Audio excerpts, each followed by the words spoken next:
Ini tidak akan lama. Ya.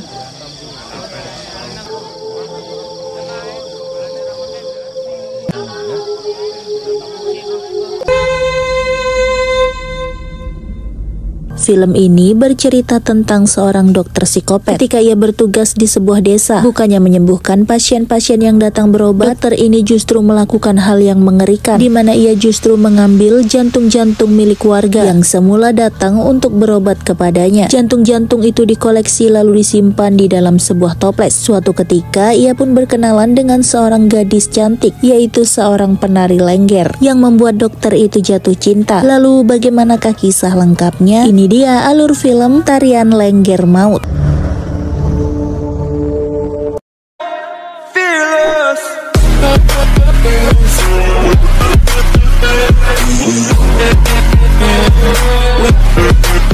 Film diawali dengan kedatangan seorang dokter bernama Arya. Dokter inilah yang nantinya akan bertugas di desa Pagar Alas. Kedatangan dokter ini disambut hangat oleh para warga desa. Mereka sangat terbantu jika sewaktu-waktu ada warga yang mengalami sakit. Selama tinggal di desa itu, dokter Arya difasilitasi sebuah rumah dinas lengkap dengan asisten rumah tangganya. Pada suatu hari, seorang bunga desa bernama Sukma serta seorang warga desa memperhatikan gerak-gerik dokter Arya yang sedang berbelanja ke pasar. Tampak pandangan yang aneh dari mata Sukma melihat dokter Arya membeli beberapa toples kaca. Sukma adalah seorang gadis desa yang sangat terhormat. Ia juga merupakan calon penari lengger di desa itu. Maka tak heran jika Sukma menundukkan pandangan ketika melihat seorang laki-laki. Di desa Pagar Alas harus memiliki seorang wanita yang terpilih untuk dijadikan penari lengger sebagai penerus nenek moyang mereka. Sementara itu Sukma adalah satu-satunya gadis di desa itu yang juga terpilih sebagai penari lengger meneruskan kerabatnya. Meskipun ia tak siap untuk menjadi seorang penari, namun sang nenek selalu memberikan semangat kepadanya. Hingga akhirnya Sukma pun memberanikan diri tampil di hadapan umum. Dan malam ini adalah pertama kalinya Sukma tampil menari. Di saat itu juga dokter Arya datang untuk menonton. Namun melihat kecantikan Sukma yang sedang menari, sepertinya dokter Arya menyimpan perasaan berbeda. Ya mungkin bisa dibilang dia kagum kepada Sukma. Lalu pada suatu hari datanglah seorang warga yang mengeluhkan bahwa dirinya mengalami demam. Namun anehnya ketika dokter ini memeriksa bagian jantung pasien, dokter Arya tiba-tiba terdiam dan seolah menikmati detak jantung pria itu. Bahkan dokter Arya sampai tak menjawab ketika diajak berbicara oleh sang pasien. Setelah diperiksa, dokter kemudian memberikan resep obat kepada pria ini. Pria bernama Samsudin ini pun akhirnya berpamitan pergi, dan di saat itulah dokter ini tiba-tiba berubah. Ia mengingat masa kecilnya dahulu di mana dirinya kerap kali mendapat perlakuan tak baik dari sang ayah. Bahkan ketika itu ia menyaksikan bagaimana ayahnya mengamuk, memaki-maki ibunya serta mengusirnya dari rumah. Dokter Arya yang kala itu masih kecil berusaha untuk melerai, namun yang terjadi justru ibunya meninggal di tangan ayahnya sendiri.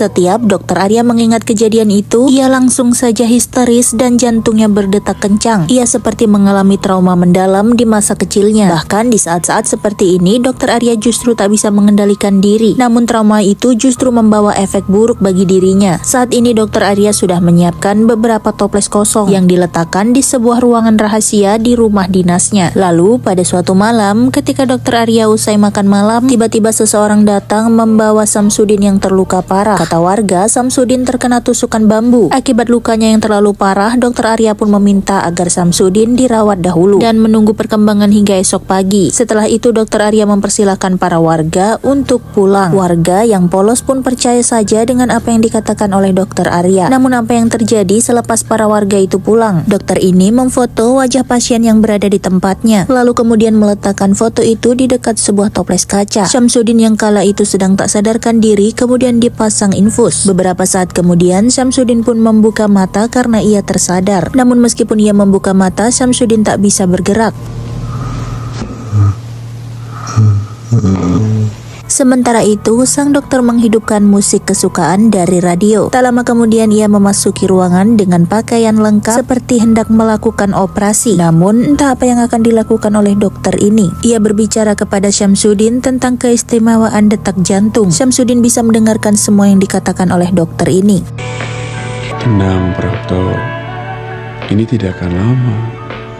Setelah membisikkan kata-kata mengerikan itu, Dokter Arya kemudian mengenakan masker serta pelindung tangannya. Ia lantas mengambil beberapa peralatan untuk melakukan operasi. Dokter Arya melakukan semua praktek ini sendirian, tanpa bantuan satu orang pun. Dengan cepat, Dokter Arya membelah bagian dada Samsudin. Samsudin yang masih dalam pengaruh bius, namun tidak dengan bagian kepalanya, sehingga ia bisa melihat dengan jelas apa saja yang dilakukan oleh sang dokter ini terhadap tubuhnya. Bahkan ketika dokter ini menggunakan gerinda, setelah itu ia menggunakan alat cangkok khusus yang sudah dipersiapkannya untuk mengambil jantung dari dalam tubuh Samsudin. Dengan cara itu, jantung akan diangkat dengan sempurna tanpa membuat jantung itu berhenti berdetak. Sungguh sangat mengerikan. Samsudin pun meninggal dunia. Keesokan harinya para warga memakamkan jasad Samsudin. Namun usai pemakaman itu dilakukan, ada beberapa warga yang curiga sebab ketika jasad Samsudin dimandikan, lukanya berubah memanjang di bagian dada. Sedangkan kala itu Samsudin mengalami luka tusuk bambu runcing di dada sebelah kiri saja. Beberapa hari kemudian, seorang wanita bernama Welas mengantarkan anaknya bernama Bayu karena saat itu Bayu sedang mengalami batuk dan demam. Namun lagi-lagi dokter ini terkesima ketika mendengar detak jantung Bayu. Bahkan tak nyambung ketika diajak berbicara oleh Welas. Selang beberapa saat kemudian, Sukma datang untuk menjemput kakaknya. Disinilah kali pertama Sukma bertemu dengan Dokter Arya dan bertatap wajah secara langsung serta saling berjabat tangan. Sepertinya Sukma juga menyimpan perasaan kepada sosok Dokter Arya. Hal itu terlihat jelas dari bagaimana cara Sukma memandang Dokter Arya. Begitu juga sebaliknya. Kemudian pada malam-malam berikutnya ketika Sukma sedang manggung, Dokter Arya tak pernah absen dan selalu hadir untuk menyaksikan tarian itu. Kedatangannya ternyata hanya ingin melihat Sukma saja yang semakin hari semakin mahir menari lengger. Salah satu penonton atau warga di desa itu tiba-tiba merasa tak enak badan. Namun ketika di perjalanan pulang, ia malah dihadang oleh Dokter Arya. Dokter Arya menawarkan untuk mengantar pulang. Namun entah bagaimana ceritanya, tiba-tiba saja Dokter Arya sudah berada di ruang operasi dengan tubuh pria itu yang sudah terbaring di atas tempat tidur. Sepertinya Dokter Arya kembali mendapatkan mangsa serta koleksi jantung baru. Sementara itu, peraturan di Desa Pagar Alas untuk menobatkan seorang gadis desa menjadi penari lengger, ia harus melewati serangkaian ritual. Di antaranya adalah mandi bunga 7 rupa serta berendam di sebuah sungai pada tengah malam yang disebut dengan ritual turun sungai. Setelah mendapatkan wejangan dari sang nenek, Sukma didampingi oleh Welas kakaknya pergi ke sungai. Mereka pun harus melewati jalanan yang lumayan jauh serta dikelilingi hutan. Namun di saat yang sama, Dokter Arya berhenti di atas jembatan. Ia kemudian turun dari mobilnya kemudian membuka bagasi. Ternyata dokter ini mengambil tubuh seorang pria. Pria itu sudah diambil jantungnya, kemudian tubuhnya dilemparkan ke sungai begitu saja. Sukma dan Welas yang hendak memulai ritual tiba-tiba saja dikagetkan dengan suara benda jatuh yang berasal di ujung sungai. Mereka pun khawatir jika ada salah satu warga yang mengintip kegiatan mereka. Akhirnya mereka berdua pun memutuskan untuk kembali dan melanjutkan ritual turun sungai pada malam berikutnya. Pada suatu hari di Desa Pagar Alas akan diadakan sebuah pertunjukan tari lengger ketika ada warga yang mengadakan pesta pernikahan. Di waktu yang sama juga, Bayu baru saja pulang sekolah dihampiri oleh Dokter Arya. Dokter Arya kemudian menawarkan Bayu untuk mengantarkan pulang. Bayu, seorang anak desa yang polos, sangat senang karena ia akan menaiki mobil mewah milik sang dokter. Ia pun akhirnya diantarkan pulang oleh Dokter Arya. Namun bukannya sampai di rumah, Bayu justru dibuat tak sadarkan diri dan akan dijadikan korban selanjutnya, yaitu diambil jantungnya untuk dijadikan koleksi. Sementara ibunya Welas yang cemas karena Bayu tak juga menyusul di tempat ia manggung. Lalu melintaslah teman Bayu yang mengatakan bahwa Bayu sudah pulang dari tadi. Welas kemudian bergegas untuk meminta diantarkan pulang ke rumah, siapa tahu Bayu sudah ada di rumah. Namun sesampainya di rumah, Welas langsung bertanya kepada nenek dan nenek justru mengatakan tak melihat Bayu. Welas yang panik kemudian berkeliling desa untuk mencari putranya. Namun tak ada satupun orang yang mengetahui di mana Bayu berada. Sampai-sampai Welas mendatangi rumah Dokter Arya dan menceritakan bahwa putranya hilang. Dokter Arya pun pura-pura tak tahu dan menenangkan Welas serta berjanji akan membantu Welas untuk mencari putranya. Hingga malam tiba, pertunjukan itu pun selesai. Bayu tak juga diketemukan, membuat Welas sangat sedih. Namun Dokter Arya berjanji akan terus membantu hingga Bayu diketemukan. Setibanya di rumah dinas, Dokter Arya menggunakan kunci rahasia untuk membuka ruang prakteknya. Tentu saja desain ruang itu sudah sangat aman sehingga asisten rumah tangganya saja tidak mengetahui jika ada ruang rahasia di rumah dinas Dokter Arya. Di ruangan ini, Dokter Arya tiba-tiba melamun dan terus membayangkan kehadiran sosok Sukma yang tiba-tiba saja membuat jantung Dokter Arya berdetak kencang dan menyebabkan trauma tersendiri. Terlihat ia sudah mengoleksi 5 jantung manusia sampai dengan saat ini. Jantung jantung-jantung itu masih berdetak dengan normal di dalam toples-toples kaca. Setiap toples kaca yang berisi jantung disenderkan foto sang pemiliknya. Hari demi hari terus berlalu. Dokter Arya tak pernah berhenti untuk melakukan prakteknya. Para warga yang datang berobat bukannya sembuh, namun selalu tambah parah, bahkan berakhir dengan menghilang. Bagaimana tidak, karena ia terus mengoleksi jantung-jantung manusia, serta jasadnya lagi-lagi dibuang di sungai jauh dari pemukiman. Beberapa hari kemudian juga Welas yang sangat bersedih atas hilangnya Bayu putranya tak bisa lagi menari lengger. Hal itu menyebabkan Sukma harus bekerja keras serta giat berlatih agar ia bisa menggantikan Welas dan diperkenalkan kepada warga sebagai penari lengger baru. Pepatah mengatakan usaha tidak mengkhianati hasil. Sukma kini sudah mulai mahir, bahkan kini ia sudah bersiap-siap untuk tampil di depan umum serta dilantik menjadi penari lengger baru di Desa Pagar Alas. Sementara itu kondisi di kampung Pagar Alas kini sudah mulai mencekam. Para warga semakin banyak yang hilang. Ketika malam menjelang, warung-warung yang biasa tutup tengah malam kini sudah terlihat sepi ketika maghrib menjelang. Dan pada suatu malam tertentu, sebuah perayaan besar-besaran akan diadakan di Desa Pagar Alas, yaitu perayaan penyambutan tari lengger baru di desa mereka. Saat ini para sesepuh desa sudah melakukan ritual. Para warga desa bahkan juga dari desa seberang berdatangan dan berkumpul di lapangan. Mereka semua sangat penasaran dan ingin tahu siapa penari lengger baru di Desa Pagar Alas. Sukma yang kala itu menunggu acara dimulai sedikit merasa cemas karena ini untuk pertama kalinya ia akan tampil di hadapan semua orang. Dan di tengah kekhawatirannya itulah sang nenek kemudian mewariskan sebuah tusuk konde. Namun ini bukan tusuk konde biasa. Setelah Sukma memakainya, semua tiba-tiba berubah. Gestur tubuh Sukma tiba-tiba menjadi tegas. Tatapan matanya penuh percaya diri dan tak ada rasa takut sedikit pun dalam dirinya. Sukma kemudian mendekati Welas yang saat itu masih terus bersedih. Ia berpamitan sekaligus meminta doa agar semua berjalan dengan lancar.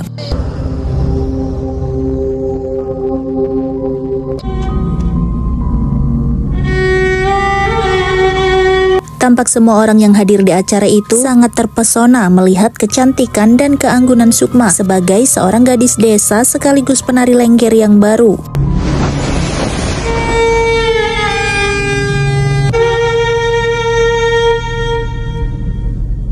Sementara itu dari kerumunan penonton tiba-tiba sosok Dokter Arya muncul untuk menyaksikan penampilan perdana Sukma sebagai penari lengger. Di tengah hiruk-pikuknya para penonton yang sangat heboh serta lembutnya tarian tangan Sukma, tiba-tiba saja Sukma melihat kehadiran Dokter Arya di dekatnya. Sukma memberikan isyarat agar Dokter Arya mendekat. Seketika detak jantung Dokter Arya pun semakin kencang. Sukma kemudian melemparkan selendang dan tepat ditangkap oleh Dokter Arya. Sukma pun perlahan-lahan meliukan badannya mendekati Dokter Arya, lalu mereka menari bersama. Namun kedekatan mereka tentu saja tak disukai oleh sang nenek. Usai kejadian itu, Dokter Arya terus saja berdetak kencang jantungnya ketika mengingat Sukma, seperti layaknya orang yang jatuh cinta. Namun itu menjadi ancaman tersendiri bagi Dokter Arya. Beberapa hari kemudian tari lengger kembali diadakan di sanggar. Namun kali ini Sukma mendapatkan penglihatan. Ia melihat orang-orang yang hilang dibawa oleh Dokter Arya. Lalu Sukma juga melihat kunci rahasia yang dibuka oleh Dokter Arya kemudian memasukkan para korban. Tubuh Sukma semakin tak terkendali. Ia seperti sedang dirasuki sesuatu, hingga akhirnya Sukma pun tak sadarkan diri. Semua orang tampak cemas dengan kesehatan Sukma. Mereka semua kemudian membawa Sukma ke rumah Dokter Arya. Setelah diperiksa, Dokter Arya kemudian berkata bahwa Sukma harus dirawat dan tinggal 1 malam di tempatnya. Singkat cerita, pada malam hari, Sukma tiba-tiba tersadar dan bangun dari tidurnya. Ia kemudian memeriksa ruangan Dokter Arya, yang ternyata memang benar-benar ada ruang rahasia, persis seperti apa yang dilihatnya. Sukma kemudian menarik salah satu buku di rak itu. Benar saja Sukma bisa menggeser rak itu dan menemukan ruang rahasia. Alangkah terkejutnya Sukma ketika ia melihat beberapa toples-toples yang di dalamnya terdapat jantung berdetak serta foto-foto korbannya. Namun tak lama kemudian Sukma mendengar suara Dokter Arya yang akan memasuki ruangan. Sukma yang kala itu berada di depan pintu rahasia terlihat sangat gemetar. Singkat ceritanya, Sukma kemudian tersadar ia sudah berada di atas kursi dengan kondisi tangan terikat. Sukma juga menyaksikan bagaimana dokter psikopat itu menghancurkan semua jantung-jantung yang selama ini dikoleksinya. Tak hanya itu, dokter ini juga menghancurkan tempat yang selama ini dijadikannya praktek. Dokter ini tampak mengambil satu benda tajam lalu kemudian melepaskan ikatan tangan Sukma. Dokter psikopat ini kemudian mengakhiri hidup Sukma. Setelah itu ia juga mengakhiri hidupnya sendiri. Wah, benar-benar psikopat nih dokter. Di akhir cerita, mereka berdua pun tewas secara bersamaan karena kedua jantung mereka sudah terluka. Dan film pun selesai. Gimana nih para penggemar film? Sampai ketemu di video lainnya ya teman-teman. Jangan lupa subscribe ya.